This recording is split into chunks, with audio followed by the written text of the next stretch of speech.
সেবায় ইউটিউব চ্যানেলে ডক্টর নিশিত মণ্ডলের পক্ষ থেকে আপনাদের সকলকে স্বাগত জানাচ্ছি।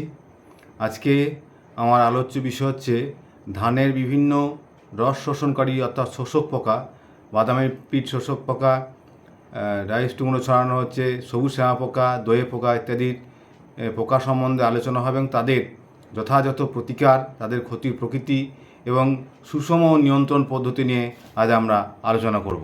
এখন বাদামি শোষক পোকা, ছোটো ছোটো বাদামি গাছে পোকা গাছের গোড়ায় দলবদ্ধভাবে বাস করে এবং গাছের কাণ্ডের দিকে রস শোষণ করে খায়। শীষ বার হওয়ার পর গাছ মাটি থেকে কম রস দিতে থাকে, এজন্য আক্রান্ত গাছ ঝলসে হয়ে যায় এবং দূর থেকে মনে হয় যে গাছগুলো যেন চাক চাক পুড়ে গেছে। গাছের গোড়ায় আলো বাতাস প্রবেশ করতে পারে না এবং এদের আক্রমণ এর ফলে যার ফলে কী হচ্ছে, একটা অ্যানক্সিক কন্ডিশন তৈরি হয় এবং এদের আক্রমণটা কিন্তু ঘটে। এবং দেখা যাচ্ছে যে মোটামুটি 15টি গুছির মধ্যে পরপর 3টে গুছিতে যদি 10টির বেশি পোকা থাকে তাহলে সেটা বলছে আমাদের অর্থনৈতিক ক্ষতি সীমারেখা অতিক্রম করে। তখন আমাদেরকে কিন্তু ওই রাসায়নিক কীটনাশক পোকা দরকার পড়ে। এছাড়াও সাদা পিঠ শোষক পোকা এবং জিগজ্যাগ শোষক পোকাও কিন্তু একই রকমভাবে ধান গাছের ক্ষতি করে থাকে। এখন এই বাদামি শোষক পোকা নিয়ন্ত্রণের জন্য আমরা কি করব বলছি, আক্রান্ত গাছের 7 থেকে 8 সারি অন্তর যদি আমরা ওই পাশ ঠেলে দিই এবং আলো হাওয়া ঢোকার সুযোগ করে দিই তাহলে কিন্তু এটা অনেকটা কমে। নাইট্রোজেন একসঙ্গে না দিয়ে আমরা স্প্লিট অ্যাপ্লিকেশন করি, খেপে খেপে দিই, তাহলেও কিন্তু এটা খুব ভালো কাজ দেবে। আর হচ্ছে যে আক্রমণ এলাকায় যে আমরা 8 থেকে 10 লাইন অন্তর দিয়ে 1 লাইন করে রোয়ানা করি, ফাঁকা রাখি, তাহলে কিন্তু বিভিন্ন ম্যানেজমেন্ট করতে আলো হাওয়া পরিষ্কার সুবিধা করে। আর কিছু কিছু কীটনাশক রয়েছে যেগুলো কিন্তু সঠিক মাত্রায়, সঠিক সময়ে, সঠিক ডোজে কিন্তু দিতে হবে।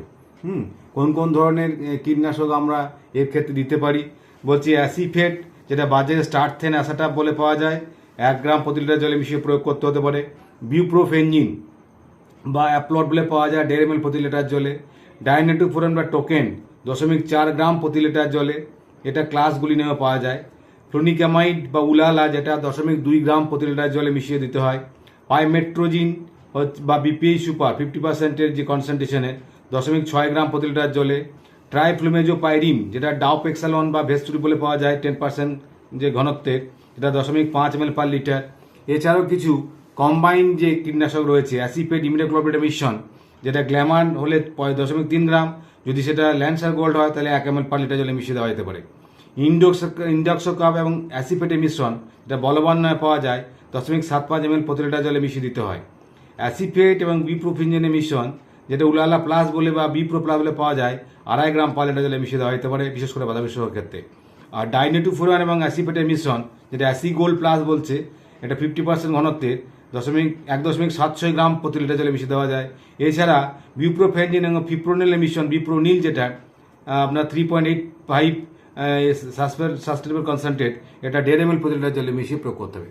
এখন খেয়াল রাখতে হবে যে বাদামি শোষকের ক্ষেত্রে এই সমস্ত কীটনাশক প্রয়োগ করার সময় প্রয়োগটা কিন্তু একটু চেঞ্জ করতে হবে।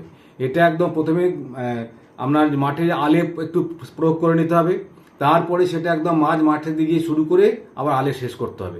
এবং এই প্রয়োগটা সবসময় খুব সকালে করলে কিন্তু হবে না, এটা মোটামুটি সকাল ওই 8টা থেকে 10টার মধ্যে এই কীটনাশকটা প্রয়োগ করতে হবে।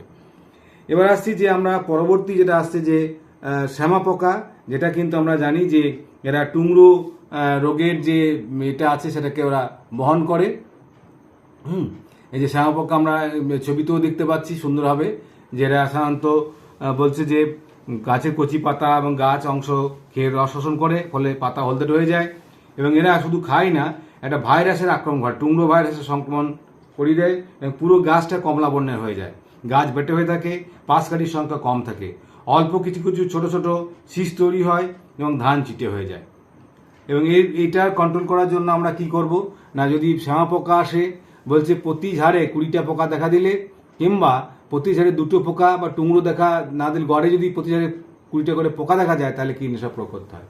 প্রতিকারের ক্ষেত্রে আমরা আলোক ফান ব্যবহার করতে পারি, যে কোনো এক ধরনের কীটনাশক, যারা হচ্ছে আপনার ক্লোরোপাইরিফস দানা বা ক্লোরোপাইরিফস হলে 3.5 কেজি প্রতি কেজিতে, অ্যাসিফেট বা যেগুলো আমরা বাদামি শোষকের জন্য যে সমস্তগুলো বলা হলো, অ্যাসিফেট, বিউপ্রোফেনজিন, ডাইনেটোফোরন, ফ্লোনিকামাইড, পাইমেট্রোজিন, এগুলো কিন্তু আমরা এই শোষক পোকা বা সবুজ শ্যামা পোকা কন্ট্রোল করার জন্য ব্যবহার করতে পারি।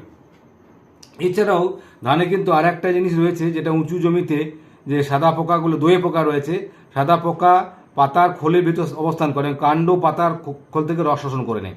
আক্রান্ত গাছ হলদে হয়ে পেটে হয়ে যায়।